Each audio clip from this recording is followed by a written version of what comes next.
Hello friends मु सागर आपन को स्वागत करुच्ची एसटी नॉलेज चैनल को। तो प्लीज आम चैनल को टिके लाइक करंतु, सब्सक्राइब करंतु और शेयर भी कर दियंतु। गत किछि दिन हेला सोना रूपा दर हास्र पाउथिबा देखिबाकू मिलिछि।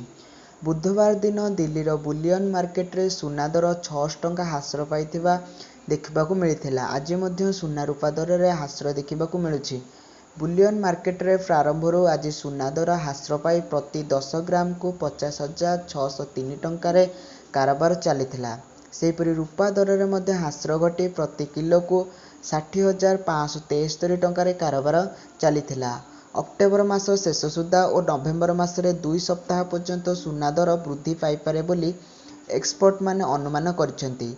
नवेम्बर रे सोना दर प्रति 10 ग्राम को 60,000 टंकार पहुँची पारे, कारण यही समय रे फेस्टिव सीजन चलीथिबो। तेणु एहाकू दृष्टि रखी सोना रूपा दर वृद्धि हेबो बोली आशंका करा जायछि।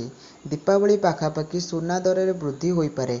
लोकमानकर चाहिदा को देखि एही दर रे वृद्धि घटी पारे बोली एक्सपर्ट माने अनुमान करछन्ती। जदि आपनको आम वीडियो भल लागिछि तबे सब्सक्राइब करिया को जमा भूलंतुनी। रहउछि नमस्कार, जय जगन्नाथ।